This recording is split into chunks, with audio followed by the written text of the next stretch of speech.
ಎಲ್ಲರಿಗೂ ನಮಸ್ಕಾರ ಪ್ರಿಯ ವೀಕ್ಷಕರೇ.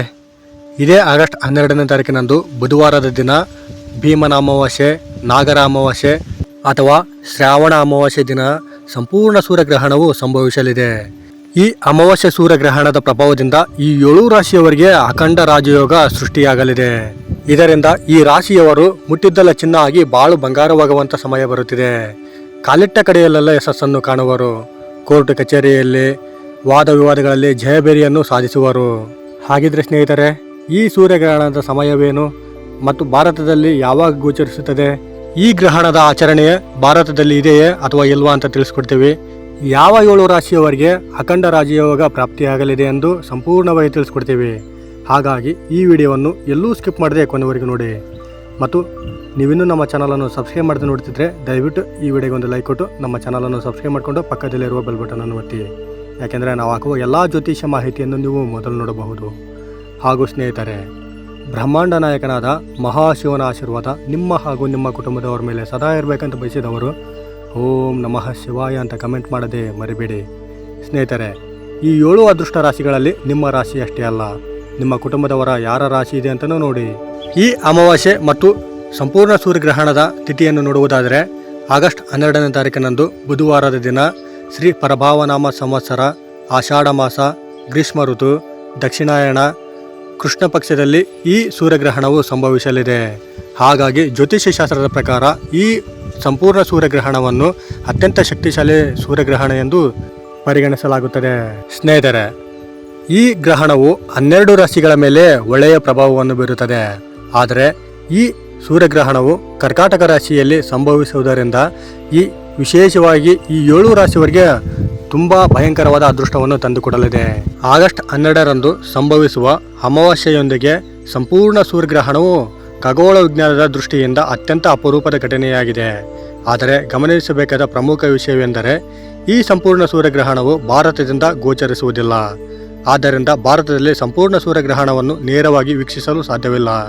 ಯಾಕೆಂದರೆ ಈ ಸೂರ್ಯಗ್ರಹಣವು ರಾತ್ರಿ ಸಮಯದಲ್ಲಿ ಅಂದರೆ 8 ಗಂಟೆ 30 ನಿಮಿಷಕ್ಕೆ ಪ್ರಾರಂಭವಾಗಿ ಮಧ್ಯರಾತ್ರಿ 1 ಗಂಟೆ 26 ನಿಮಿಷದವರೆಗೂ ಈ ಗ್ರಹಣವು ಇರುತ್ತದೆ. ಹಾಗಾಗಿ ರಾತ್ರಿ ಸಮಯದಲ್ಲಿ ಇಲ್ಲಿ ಸೂರ್ಯ ಅಸ್ತನಾಗಿರುವುದರಿಂದ ಭಾರತಕ್ಕೆ ಈ ಗ್ರಹಣದ ಗೋಚರ ಇರುವುದಿಲ್ಲ. ಸ್ನೇಹಿತರೆ, ಈ ಗ್ರಹಣವು ಭಾರತದಲ್ಲಿ ಗೋಚರ ಇರಲಿ ಅಥವಾ ಇಲ್ಲದೇ ಇರಲಿ, ಆದರೆ ಈ ಗ್ರಹಣದ ಪ್ರಭಾವವು ಇಡೀ ಭೂಮಂಡಲದ ಮೇಲೆ ಆಗುತ್ತದೆ. ಹಾಗಾಗಿ ಪ್ರಕೃತಿಯಲ್ಲಿ ನಾವು ಇರುವುದರಿಂದ ಇದರ ಪ್ರಭಾವಕ್ಕೆ ಒಳಗಾಗುತ್ತೇವೆ. ಸಾಂಪ್ರದಾಯಿಕವಾಗಿ ಜ್ಯೋತಿಷ್ಯದ ಪ್ರಕಾರ ಅಮಾವಾಸ್ಯೆಯೊಂದಿಗೆ ಸಂಭವಿಸುವ ಸೂರ್ಯಗ್ರಹಣವನ್ನು ವಿಶೇಷ ಕಾಲವೆಂದು ಪರಿಗಣಿಸಲಾಗುತ್ತದೆ.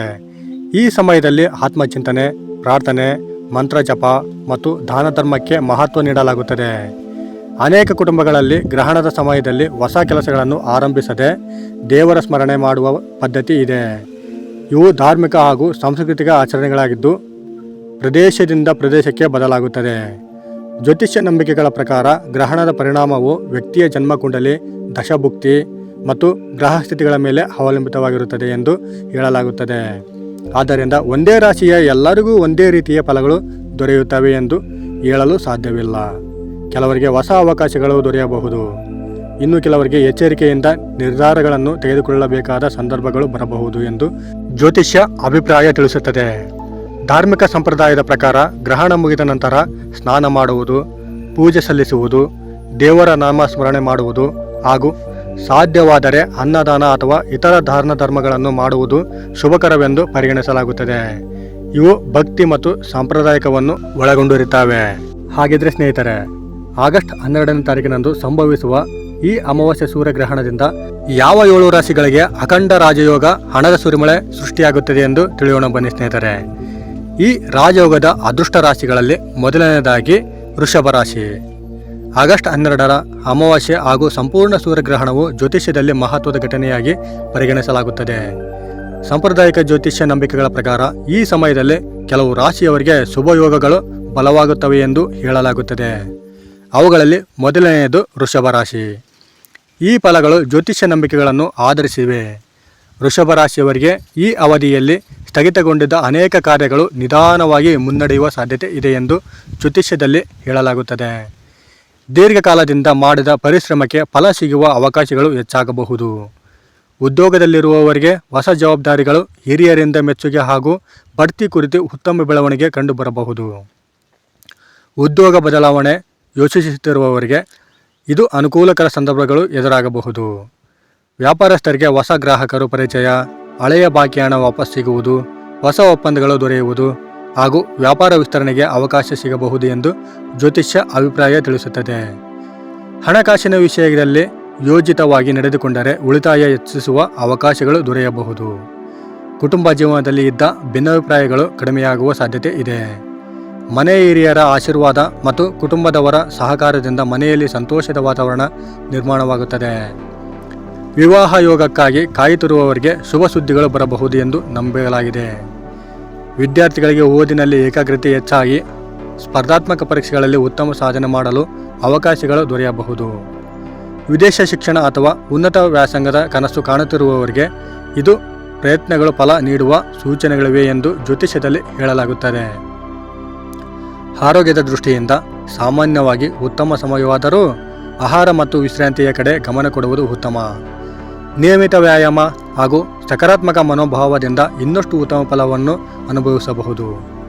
ಸಂಪ್ರದಾಯದ ಪ್ರಕಾರ ಈ ದಿನ ಸೂರ್ಯನಿಗೆ ಆರ್ಘ್ಯ ಸಲ್ಲಿಸುವುದು, ಇಷ್ಟ ದೇವರ ಸ್ಮರಣೆ ಮಾಡುವುದು, ಅಗತ್ಯ ಇರುವವರಿಗೆ ದಾನ ಮಾಡುವುದು ಹಾಗೂ ಮನೆಯಲ್ಲಿ ಶಾಂತಿ ಮತ್ತು ಶುಚಿತ್ವ ಕಾಪಾಡುವುದು ಶುಭಕರವೆಂದು ಪರಿಗಣಿಸಲಾಗುತ್ತದೆ.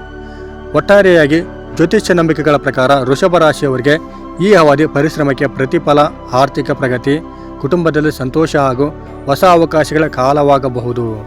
ಆದರೆ ಯಾವುದೇ ಮಹತ್ವದ ಆರ್ಥಿಕ ಅಥವಾ ವೈಯಕ್ತಿಕ ನಿರ್ಧಾರಗಳನ್ನು ತೆಗೆದುಕೊಳ್ಳುವಾಗ ನಿಮ್ಮ ಪರಿಸ್ಥಿತಿ ಮತ್ತು ವಾಸ್ತವಕ್ಕೆ ಮಾಹಿತಿಯನ್ನು ಆಧರಿಸಿ ಯೋಚಿಸುವುದು ಮುಖ್ಯ. ಹಾಗೂ ಸಿಂಹರಾಶಿ. ಸೂರ್ಯಗ್ರಹಣದ ಸಂದರ್ಭದಲ್ಲಿ ಸಾಂಪ್ರದಾಯಿಕ ಜ್ಯೋತಿಷ್ಯದ ಪ್ರಕಾರ ಸಿಂಹರಾಶಿಯವರಿಗೆ ಸಹ ಕೆಲವು ಶುಭ ಸೂಚನೆಗಳು ಕಂಡುಬರಬಹುದು ಎಂದು ಹೇಳಲಾಗುತ್ತದೆ. ಬಹಳ ದಿನಗಳಿಂದ ಅಡೆತಡೆಗಳು ಎದುರಿಸುತ್ತಿದ್ದ ಕೆಲಸಗಳು ನಿಧಾನವಾಗಿ ಪೂರ್ಣಗೊಳ್ಳುವ ಸಾಧ್ಯತೆ ಇದೆ. ಉದ್ಯೋಗದಲ್ಲಿ ನಿಮ್ಮ ಪ್ರತಿಭೆಗೆ ಸೂಕ್ತ ಮೌಲ್ಯ ದೊರೆಯಬಹುದು. ಹಿರಿಯರ ಅಧಿಕಾರಿಗಳ ವಿಶ್ವಾಸ ಗಳಿಸುವ ಅವಕಾಶಗಳು ಹೆಚ್ಚಾಗಬಹುದು. ಹೊಸ ಜವಾಬ್ದಾರಿಗಳು ಬಂದರೂ ಅವು ಮುಂದಿನ ಬೆಳವಣಿಗೆಗೆ ದಾರಿ ಮಾಡಿಕೊಡಬಹುದು. ವ್ಯಾಪಾರ ಮಾಡುವವರಿಗೆ ಹೊಸ ಪಾಲುದಾರಿಕೆ, ಹೊಸ ಗ್ರಾಹಕರು ಹಾಗೂ ಆದಾಯ ಹೆಚ್ಚಿಸುವ ಅವಕಾಶಗಳು ಸಿಗಬಹುದು. ಹೂಡಿಕೆ ಮಾಡುವಾಗ ಎಚ್ಚರಿಕೆಯಿಂದ ಹಾಗೂ ತಜ್ಞರ ಸಲಹೆಯೊಂದಿಗೆ ಮುಂದುವರಿಯುವುದು ಒಳಿತು. ಕುಟುಂಬದಲ್ಲಿ ಸಂತೋಷದ ವಾತಾವರಣ ನಿರ್ಮಾಣವಾಗಬಹುದು. ಸಂಬಂಧಿಕರೊಂದಿಗೆ ಇದ್ದ ಮನಸ್ತಾಪಗಳು ಕಡಿಮೆಯಾಗುವ ಸಾಧ್ಯತೆ ಇದೆ. ದಾಂಪತ್ಯ ಜೀವನದಲ್ಲಿ ಪರಸ್ಪರ ಅರ್ಥೈಸಿಕೊಳ್ಳುವ ಮನೋಭಾವ ಹೆಚ್ಚಾಗಬಹುದು. ವಿದ್ಯಾರ್ಥಿಗಳಿಗೆ ಅಧ್ಯಯನದಲ್ಲಿ ಉತ್ತಮ ಗಮನ, ಶಿಕ್ಷಕರ ಮಾರ್ಗದರ್ಶನ ಮತ್ತು ಪರೀಕ್ಷೆಗಳಲ್ಲಿ ಉತ್ತಮ ಸಾಧನೆ ಮಾಡಲು ಅವಕಾಶಗಳು ದೊರೆಯಬಹುದು. ಸಿಂಹರಾಶಿಯವರಿಗೆ ಉದ್ಯೋಗಕ್ಕಾಗಿ ತಯಾರಿ ನಡೆಸುತ್ತಿರುವವರಿಗೆ ಸಹ ಅನುಕೂಲಕರ ಬೆಳವಣಿಗೆಗಳು ಕಂಡುಬರುತ್ತವೆ. ಆರೋಗ್ಯದ ವಿಷಯದಲ್ಲಿ ಕೆಲಸದ ಒತ್ತಡವನ್ನು ಸಮತೋಲನದಲ್ಲಿಟ್ಟುಕೊಂಡು ವಿಶ್ರಾಂತಿ ಪಡೆಯುವುದು ಮುಖ್ಯ. ಸರಿಯಾದ ಆಹಾರ ಪದ್ಧತಿ ಮತ್ತು ನಿಯಮಿತ ಜೀವನ ಶೈಲಿ ಉತ್ತಮ ಆರೋಗ್ಯಕ್ಕೆ ಸಹಾಯಕವಾಗುತ್ತದೆ. ಜ್ಯೋತಿಷ್ಯ ಸಂಪ್ರದಾಯದ ಪ್ರಕಾರ ಈ ದಿನ ದೇವರ ಸ್ಮರಣೆ, ದಾನ ಧರ್ಮ, ಹಿರಿಯರ ಆಶೀರ್ವಾದ ಪಡೆಯುವುದು ಹಾಗೂ ಸಕಾರಾತ್ಮಕ ಚಿಂತನೆಗಳನ್ನು ಬೆಳೆಸುವುದು ಸಿಂಹರಾಶಿಯವರಿಗೆ ಶುಭಕರವೆಂದು ಪರಿಗಣಿಸಲಾಗಿದೆ. ಒಟ್ಟಾರೆಯಾಗಿ ಜ್ಯೋತಿಷ್ಯ ನಂಬಿಕೆಗಳ ಪ್ರಕಾರ ಸಿಂಹರಾಶಿಯವರಿಗೆ ಈ ಅವಧಿ ಆತ್ಮವಿಶ್ವಾಸ, ಗೌರವ, ಆರ್ಥಿಕ ಅವಕಾಶಗಳು ಮತ್ತು ಜೀವನದಲ್ಲಿ ಹೊಸ ಬೆಳವಣಿಗೆಯನ್ನು ತರುವ ಸಮಯ ಆಗಬಹುದು. ಅದಾಗೋ ಯಶಸ್ಸು ನಿರಂತರ ಪರಿಶ್ರಮ, ಸರಿಯಾದ ಯೋಜನೆ ಮತ್ತು ವಿವೇಕಪೂರ್ಣ ನಿರ್ಧಾರಗಳ ಮೂಲ ಅವಲಂಬಿತವಾಗಿರುತ್ತವೆ. ಮತ್ತು ಕನ್ಯಾ ರಾಶಿ. ಕನ್ಯಾ ರಾಶಿಯವರಿಗೆ ಹಲವು ಶುಭಯೋಗಗಳು ಬಲವಾಗಬಹುದು ಎಂದು ಜ್ಯೋತಿಷ್ಯದಲ್ಲಿ ಹೇಳಲಾಗುತ್ತದೆ. ಈ ಫಲಗಳು ಜ್ಯೋತಿಷ್ಯ ನಂಬಿಕೆಗಳ ಆಧರಿಸಿವೆ. ಕಳೆದ ಕೆಲವು ತಿಂಗಳುಗಳಿಂದ ಜೀವನದಲ್ಲಿ ಎದುರಾದ ಅಡೆತಡೆಗಳು ನಿಧಾನವಾಗಿ ದೂರವಾಗುವ ಸೂಚನೆಗಳಿವೆ ಎಂದು ಹೇಳಲಾಗುತ್ತದೆ. ಉದ್ಯೋಗದಲ್ಲಿರುವವರಿಗೆ ಹೊಸ ಅವಕಾಶಗಳು, ಹಿರಿಯರಿಂದ ಪ್ರಶಂಸೆ ಹಾಗೂ ಜವಾಬ್ದಾರಿಯುತ ಹುದ್ದೆ ದೊರೆಯುವ ಸಾಧ್ಯತೆ ಇದೆ. ಸರ್ಕಾರಿ ಉದ್ಯೋಗಕ್ಕಾಗಿ ಪ್ರಯತ್ನಿಸುತ್ತಿರುವವರಿಗೆ ಸಹ ಧೈರ್ಯ ತುಂಬುವ ಬೆಳವಣಿಗೆಗಳು ಕಂಡುಬರಬಹುದು. ವ್ಯಾಪಾರ ಕ್ಷೇತ್ರದಲ್ಲಿ ಹೊಸ ಒಪ್ಪಂದಗಳು, ಉತ್ತಮ ಗ್ರಾಹಕರು ಹಾಗೂ ಆದಾಯದ ಹೊಸ ಮೂಲಗಳು ತೆರೆದುಕೊಳ್ಳಬಹುದು. ಬಹಳ ದಿನಗಳಿಂದ ಸಿಗದ ಉಳಿದ ಹಣ ಮರಳಿ ಸಿಗುವ ಸಾಧ್ಯತೆ ಇದೆ ಎಂದು ಜ್ಯೋತಿಷ್ಯ ಅಭಿಪ್ರಾಯ ತಿಳಿಸುತ್ತದೆ. ಆದರೆ ದೊಡ್ಡ ಹೂಡಿಕೆಯನ್ನು ಮಾಡುವ ಮುನ್ನ ಸೂಕ್ತ ಪರಿಶೀಲನೆ ಮಾಡುವುದು ಉತ್ತಮ. ಕುಟುಂಬದಲ್ಲಿ ಸಂತೋಷ ಮತ್ತು ಶಾಂತಿ ನೆಲೆಸುವ ಸಾಧ್ಯತೆ ಇದೆ. ದೂರವಾಗಿದ್ದ ಬಂಧುಗಳು ಮತ್ತೆ ಹತ್ತಿರವಾಗಬಹುದು. ವಿವಾಹ ಯೋಗಕ್ಕಾಗಿ ಕಾಯುತ್ತಿರುವವರಿಗೆ ಶುಭ ಸುದ್ದಿ ಬರಬಹುದು. ದಾಂಪತ್ಯ ಜೀವನದಲ್ಲಿ ಪರಸ್ಪರ ವಿಶ್ವಾಸ ಹೆಚ್ಚಾಗಬಹುದು. ವಿದ್ಯಾರ್ಥಿಗಳಿಗೆ ಓದಿನಲ್ಲಿ ಉತ್ತಮ ಏಕಾಗ್ರತೆ, ಸ್ಪರ್ಧಾತ್ಮಕ ಪರೀಕ್ಷೆಗಳಲ್ಲಿ ಯಶಸ್ಸು ಹಾಗೂ ಶಿಕ್ಷಕರ ಮೆಚ್ಚುಗೆ ದೊರೆಯಬಹುದು. ವಿದೇಶ ಶಿಕ್ಷಣ ಅಥವಾ ಉನ್ನತ ವ್ಯಾಸಂಗಕ್ಕಾಗಿ ಪ್ರಯತ್ನಿಸುತ್ತಿರುವವರಿಗೆ ಅನುಕೂಲಕರ ಸಂದರ್ಭಗಳು ಸೃಷ್ಟಿಯಾಗಬಹುದು. ಆರೋಗ್ಯದ ವಿಷಯದಲ್ಲಿ ಸಾಮಾನ್ಯವಾಗಿ ಉತ್ತಮ ಸಮಯವಾದರೂ ವಿಶ್ರಾಂತಿ ಮತ್ತು ಪೌಷ್ಟಿಕ ಆಹಾರದ ಕಡೆ ಗಮನ ಕೊಡುವುದು ಒಳಿತು. ಮಾನಸಿಕ ನೆಮ್ಮದಿಗಾಗಿ ಧ್ಯಾನ ಅಥವಾ ಪ್ರಾರ್ಥನೆ ಸಹಾಯಕವಾಗುತ್ತದೆ. ಜ್ಯೋತಿಷ್ಯ ಸಂಪ್ರದಾಯದ ಪ್ರಕಾರ ಈ ದಿನ ಇಷ್ಟ ದೇವರ ಆರಾಧನೆ, ಹಿರಿಯರ ಆಶೀರ್ವಾದ ಪಡೆಯುವುದು ಹಾಗೂ ದಾನ ಧರ್ಮ ಮಾಡುವುದು ಶುಭವೆಂದು ಪರಿಗಣಿಸಲಾಗುತ್ತದೆ. ಒಟ್ಟಾರೆಯಾಗಿ ಸಾಂಪ್ರದಾಯಿಕ ಜ್ಯೋತಿಷ್ಯದ ಪ್ರಕಾರ ಕನ್ಯಾ ರಾಶಿಯವರಿಗೆ ಈ ಅವಧಿ ಹೊಸ ಅವಕಾಶಗಳು, ಆರ್ಥಿಕ ಪ್ರಗತಿ, ಕುಟುಂಬದ ಸಂತೋಷ ಹಾಗೂ ವೃತ್ತಿ ಜೀವನದಲ್ಲಿ ಬೆಳವಣಿಗೆ ಅನುಕೂಲಕರ ಸಮಯವಾಗಬಹುದು. ಆದರೆ ಯಾವುದೇ ನಿರ್ಧಾರವನ್ನು ವಾಸ್ತವಿಕ ಪರಿಸ್ಥಿತಿಯನ್ನು ಪರಿಗಣಿಸಿ ತೆಗೆದುಕೊಳ್ಳುವುದು ಮುಖ್ಯ. ಹಾಗೂ ತುಲಾರಾಶಿ. ತುಲಾರಾಶಿಯವರಿಗೆ ಸಹ ಜ್ಯೋತಿಷ್ಯ ನಂಬಿಕೆಗಳ ಪ್ರಕಾರ ಶುಭ ಫಲಗಳು ದೊರೆಯಬಹುದು ಎಂದು ಹೇಳಲಾಗುತ್ತದೆ. ಉದ್ಯೋಗದಲ್ಲಿ ನಿಮ್ಮ ಪ್ರತಿಭೆ ಗುರುತಿಸಲ್ಪಡುವ ಅವಕಾಶಗಳು ಹೆಚ್ಚಾಗಬಹುದು. ಹೊಸ ಜವಾಬ್ದಾರಿಗಳು, ಬಡ್ತಿ ಅಥವಾ ಉತ್ತಮ ಅವಕಾಶಗಳು ಎದುರಾಗಬಹುದು. ಉದ್ಯೋಗ ಬದಲಾವಣೆ ಯೋಚಿಸುತ್ತಿರುವವರಿಗೆ ಅನುಕೂಲಕರ ಬೆಳವಣಿಗೆ ಕಂಡುಬರುತ್ತದೆ. ವ್ಯಾಪಾರಸ್ಥರಿಗೆ ಆದಾಯದಲ್ಲಿ ಸುಧಾರಣೆ, ಹೊಸ ವ್ಯವಹಾರದ ಸಂಪರ್ಕಗಳು ಹಾಗೂ ವಿಸ್ತರಣೆಯ ಅವಕಾಶಗಳು ದೊರೆಯಬಹುದು. ಹಣಕಾಸಿನ ವ್ಯವಹಾರಗಳಲ್ಲಿ ಶಿಸ್ತು ಮತ್ತು ಯೋಜನೆ ಅನುಸರಿಸಿದರೆ ಉತ್ತಮ ಫಲ ದೊರೆಯುವ ಸಾಧ್ಯತೆ ಇದೆ. ಕುಟುಂಬ ಜೀವನದಲ್ಲಿ ಸಂತೋಷದ ವಾತಾವರಣ ನಿರ್ಮಾಣವಾಗಬಹುದು. ದಾಂಪತ್ಯದಲ್ಲಿ ಪರಸ್ಪರ ಸಹಕಾರ ಹೆಚ್ಚಾಗಬಹುದು. ಮಕ್ಕಳಿಂದ ಸಂತಸದ ಸುದ್ದಿ ದೊರೆಯಬಹುದು. ಹಿರಿಯರ ಸಲಹೆಗಳಿಂದ ಪ್ರಮುಖ ನಿರ್ಧಾರಗಳನ್ನು ಯಶಸ್ವಿಯಾಗಿ ಕೈಗೊಳ್ಳುವ ಸಾಧ್ಯತೆ ಇದೆ. ವಿದ್ಯಾರ್ಥಿಗಳಿಗೆ ಉತ್ತಮ ಅಧ್ಯಯನ ವಾತಾವರಣ, ಸ್ಪರ್ಧಾತ್ಮಕ ಪರೀಕ್ಷೆಗಳಲ್ಲಿ ಉತ್ತಮ ಸಾಧನೆ ಹಾಗೂ ಹೊಸ ಕೌಶಲ್ಯಗಳನ್ನು ಕಲಿಯುವ ಅವಕಾಶಗಳು ಸಿಗಬಹುದು. ಉದ್ಯೋಗಕ್ಕಾಗಿ ತಯಾರಿ ನಡೆಸುತ್ತಿರುವವರಿಗೆ ಇದು ಸಕಾರಾತ್ಮಕ ಬೆಳವಣಿಗೆಗಳು ಕಂಡುಬರಬಹುದು. ಆರೋಗ್ಯದ ವಿಷಯದಲ್ಲಿ ನಿಯಮಿತ ಜೀವನ ಶೈಲಿ, ಸಮಯಕ್ಕೆ ಸರಿಯಾದ ಆಹಾರ ಹಾಗೂ ಸಮರ್ಪಕ ನಿದ್ರೆ ಮತ್ತು ಉತ್ತಮ ಫಲ ನೀಡುತ್ತದೆ. ಕೆಲಸದ ಒತ್ತಡವನ್ನು ಸಮತೋಲನದಲ್ಲಿಡುವುದು ಮುಖ್ಯ. ಜ್ಯೋತಿಷ್ಯ ಸಂಪ್ರದಾಯದ ಪ್ರಕಾರ ಈ ದಿನ ದೇವರ ಸ್ಮರಣೆ, ದಾನ ಧರ್ಮ ಹಾಗೂ ಸಕಾರಾತ್ಮಕ ಚಿಂತನೆಗಳನ್ನು ಬೆಳೆಸುವುದು ಶುಭಕರವೆಂದು ಪರಿಗಣಿಸಲಾಗುತ್ತದೆ. ಒಟ್ಟಾರೆಯಾಗಿ ತುಲಾರಾಶಿಯವರಿಗೆ ಈ ಅವಧಿ ಆರ್ಥಿಕ ಸುಧಾರಣೆ, ಗೌರವ, ಕುಟುಂಬ ಸಂತೋಷ ಮತ್ತು ವೃತ್ತಿ ಜೀವನದಲ್ಲಿ ಪ್ರಗತಿಯ ಅವಕಾಶಗಳನ್ನು ನೀಡಬಹುದು. ಯಶಸ್ಸು ನಿಮ್ಮ ಪರಿಶ್ರಮ, ಯೋಜನೆ ಮತ್ತು ಸರಿಯಾದ ನಿರ್ಧಾರಗಳ ಮೇಲೆ ಅವಲಂಬಿತವಾಗಿರುತ್ತದೆ. ಮತ್ತು ವೃಶ್ಚಿಕ ರಾಶಿ. ವೃಶ್ಚಿಕ ರಾಶಿಯವರಿಗೆ ಹಲವು ಶುಭಯೋಗಗಳು ಬಲಗೊಳ್ಳಬಹುದು ಎಂದು ಜ್ಯೋತಿಷ್ಯದಲ್ಲಿ ಹೇಳಲಾಗುತ್ತದೆ. ಈ ಫಲಗಳು ಜ್ಯೋತಿಷ್ಯ ನಂಬಿಕೆಗಳನ್ನು ಆಧರಿಸಿವೆ. ಕಳೆದ ಕೆಲವು ತಿಂಗಳುಗಳಿಂದ ನಿಮ್ಮನ್ನು ಕಾಡುತ್ತಿದ್ದ ಸಮಸ್ಯೆಗಳು ಕ್ರಮೇಣ ಕಡಿಮೆಯಾಗುವ ಸಾಧ್ಯತೆ ಇದೆ. ಕೆಲಸದಲ್ಲಿ ನಿಮ್ಮ ಪರಿಶ್ರಮಕ್ಕೆ ಸೂಕ್ತ ಮೌಲ್ಯ ದೊರೆಯಬಹುದು. ಈ ಸೂರ್ಯಗ್ರಹಣದ ಪ್ರಭಾವದಿಂದ ಉದ್ಯೋಗದಲ್ಲಿರುವವರಿಗೆ ಬಡ್ತಿ, ವೇತನ ಹೆಚ್ಚಳ ಅಥವಾ ಹೊಸ ಜವಾಬ್ದಾರಿಗಳು ಸಿಗುವ ಅವಕಾಶಗಳು ಕಂಡುಬರುತ್ತದೆ. ಉದ್ಯೋಗ ಹುಡುಕುತ್ತಿರುವವರಿಗೆ ಇದು ಉತ್ತಮ ಅವಕಾಶಗಳು ದೊರೆಯುವ ಸಾಧ್ಯತೆ ಇದೆ. ವ್ಯಾಪಾರ ಮಾಡುವವರಿಗೆ ಹೊಸ ಒಪ್ಪಂದಗಳು, ಹೊಸ ಗ್ರಾಹಕರು ಹಾಗೂ ಆದಾಯದಲ್ಲಿ ಸುಧಾರಣೆ ಕಂಡುಬರಬಹುದು. ಬಹಳ ದಿನಗಳಿಂದ ನಿಂತಿದ್ದ ಹಣಕಾಸಿನ ವ್ಯವಹಾರಗಳು ಮತ್ತೆ ಚೇತರಿಸಿಕೊಳ್ಳುವ ಸಾಧ್ಯತೆ ಇದೆ. ಆಸ್ತಿ, ಭೂಮಿ ಅಥವಾ ವಾಹನಕ್ಕೆ ಸಂಬಂಧಿಸಿದ ವಿಷಯಗಳಲ್ಲಿ ಅನುಕೂಲಕರ ಬೆಳವಣಿಗೆಗಳು ಸಂಭವಿಸಬಹುದು. ಕುಟುಂಬದಲ್ಲಿ ಇದ್ದ ಭಿನ್ನಾಭಿಪ್ರಾಯಗಳು ದೂರವಾಗಿ ಸಂತೋಷದ ವಾತಾವರಣ ನಿರ್ಮಾಣವಾಗಬಹುದು. ದಾಂಪತ್ಯ ಜೀವನದಲ್ಲಿ ಪರಸ್ಪರ ಪ್ರೀತಿ ಮತ್ತು ವಿಶ್ವಾಸ ಹೆಚ್ಚಾಗಬಹುದು. ವಿವಾಹ ಯೋಗಕ್ಕಾಗಿ ಕಾಯುತ್ತಿರುವವರಿಗೆ ಶುಭ ಸುದ್ದಿಗಳು ಬರಬಹುದು. ಮಕ್ಕಳಿಂದ ಹೆಮ್ಮೆಯ ಸುದ್ದಿಗಳನ್ನು ಕೇಳುವ ಸಾಧ್ಯತೆಗಳು ಇವೆ. ವಿದ್ಯಾರ್ಥಿಗಳಿಗೆ ಓದಿನಲ್ಲಿ ಉತ್ತಮ ಏಕಾಗ್ರತೆ, ಸ್ಪರ್ಧಾತ್ಮಕ ಪರೀಕ್ಷೆಗಳಲ್ಲಿ ಉತ್ತಮ ಸಾಧನೆ ಹಾಗೂ ಉನ್ನತ ಶಿಕ್ಷಣದ ಅವಕಾಶಗಳು ದೊರೆಯಬಹುದು. ಕಠಿಣ ಪರಿಶ್ರಮಕ್ಕೆ ತಕ್ಕ ಫಲ ಸಿಗುವ ಸಮಯ ಎಂದು ಜ್ಯೋತಿಷ್ಯದಲ್ಲಿ ಹೇಳಲಾಗುತ್ತದೆ. ಆರೋಗ್ಯದ ವಿಷಯದಲ್ಲಿ ಸಾಮಾನ್ಯವಾಗಿ ಉತ್ತಮ ಸಮಯವಾದರೂ ವಿಶ್ರಾಂತಿ, ಪೌಷ್ಟಿಕ ಆಹಾರ ಹಾಗೂ ನಿಯಮಿತ ಜೀವನ ಶೈಲಿಯನ್ನು ಕಾಪಾಡುವುದು ಉತ್ತಮ. ಅನಗತ್ಯ ಒತ್ತಡದಿಂದ ದೂರವಿರುವುದು ಒಳಿತು. ಜ್ಯೋತಿಷ್ಯ ಸಂಪ್ರದಾಯದ ಪ್ರಕಾರ ಈ ದಿನ ಇಷ್ಟ ದೇವರ ಆರಾಧನೆ, ಹಿರಿಯರ ಆಶೀರ್ವಾದ, ದಾನ ಧರ್ಮ ಹಾಗೂ ಸಕಾರಾತ್ಮಕ ಮನೋಭಾವವನ್ನು ಬೆಳೆಸುವುದು ಶುಭಕರವೆಂದು ಪರಿಗಣಿಸಲಾಗಿದೆ. ಒಟ್ಟಾರೆಯಾಗಿ ಸಾಂಪ್ರದಾಯಿಕ ಜ್ಯೋತಿಷ್ಯದ ಪ್ರಕಾರ ವೃಶ್ಚಿಕ ರಾಶಿಯವರಿಗೆ ಈ ಅವಧಿ ಗೌರವ, ಆರ್ಥಿಕ ಬೆಳವಣಿಗೆ, ಕುಟುಂಬದ ಸಂತೋಷ ಹಾಗೂ ವೃತ್ತಿ ಜೀವನದಲ್ಲಿ ಹೊಸ ಅವಕಾಶವನ್ನು ತರುವ ಸಮಯವಾಗಬಹುದು. ಮತ್ತು ಕುಂಭರಾಶಿ. ಕುಂಭರಾಶಿಯವರಿಗೆ ಸಹ ಸಾಂಪ್ರದಾಯಿಕ ಜ್ಯೋತಿಷ್ಯದ ಪ್ರಕಾರ ಶುಭಯೋಗಗಳು ಅನುಕೂಲಕರವಾಗಬಹುದು ಎಂದು ಹೇಳಲಾಗುತ್ತದೆ. ಉದ್ಯೋಗದಲ್ಲಿರುವವರಿಗೆ ಹೊಸ ಅವಕಾಶಗಳು, ಹಿರಿಯರಿಂದ ಮೆಚ್ಚುಗೆ ಹಾಗೂ ಜವಾಬ್ದಾರಿಯುತ ಸ್ಥಾನಮಾನ ಸಿಗುವ ಸಾಧ್ಯತೆ ಇದೆ. ನಿಮ್ಮ ಪ್ರತಿಭೆ ಮತ್ತು ಪರಿಶ್ರಮಕ್ಕೆ ಉತ್ತಮ ಮೌಲ್ಯ ದೊರೆಯಬಹುದು. ಉದ್ಯೋಗ ಬದಲಾವಣೆ ಅಥವಾ ಹೊಸ ವೃತ್ತಿ ಆರಂಭಿಸಲು ಯೋಚಿಸುತ್ತಿರುವವರಿಗೆ ಇದು ಅನುಕೂಲಕರ ಬೆಳವಣಿಗೆ ಕಂಡುಬರುತ್ತದೆ. ವ್ಯಾಪಾರದಲ್ಲಿ ಹೊಸ ಗ್ರಾಹಕರು, ಹೊಸ ಯೋಜನೆಗಳು ಹಾಗೂ ಆದಾಯದಲ್ಲಿ ಹೆಚ್ಚಳದ ಸಾಧ್ಯತೆಗಳಿವೆ ಎಂದು ಜ್ಯೋತಿಷ್ಯದಲ್ಲಿ ತಿಳಿಸುತ್ತದೆ. ಹಣಕಾಸಿನ ವ್ಯವಹಾರಗಳಲ್ಲಿ ಯೋಜಿತವಾಗಿ ನಡೆದುಕೊಂಡರೆ ಉತ್ತಮ ಉಳಿತಾಯ ಮಾಡಲು ಸಾಧ್ಯವಾಗುತ್ತದೆ. ಕುಟುಂಬದಲ್ಲಿ ಸಂತೋಷ ಮತ್ತು ನೆಮ್ಮದಿ ಹೆಚ್ಚಾಗಬಹುದು. ಸಂಬಂಧಿಕರೊಂದಿಗೆ ಇದ್ದ ಮನಸ್ತಾಪಗಳು ಕಡಿಮೆಯಾಗಬಹುದು. ದಾಂಪತ್ಯ ಜೀವನದಲ್ಲಿ ಪರಸ್ಪರ ಸಹಕಾರ ಮತ್ತು ವಿಶ್ವಾಸ ವೃದ್ಧಿಯಾಗುವ ಸಾಧ್ಯತೆ ಇದೆ. ವಿದ್ಯಾರ್ಥಿಗಳಿಗೆ ಅಧ್ಯಯನದಲ್ಲಿ ಉತ್ತಮ ಏಕಾಗ್ರತೆ, ಹೊಸ ವಿಷಯಗಳನ್ನು ಕಲಿಯುವ ಉತ್ಸಾಹ ಹಾಗೂ ಸ್ಪರ್ಧಾತ್ಮಕ ಪರೀಕ್ಷೆಗಳಲ್ಲಿ ಸಾಧನೆ ಮಾಡುವ ಅವಕಾಶಗಳು ದೊರೆಯುತ್ತವೆ. ವಿದೇಶ ಶಿಕ್ಷಣ ಅಥವಾ ಹೊಸ ಕೌಶಲ್ಯವನ್ನು ಪಡೆಯಲು ಪ್ರಯತ್ನಿಸುತ್ತಿರುವವರಿಗೆ ಇದು ಅನುಕೂಲಕರ ಸಮಯವಾಗುತ್ತದೆ.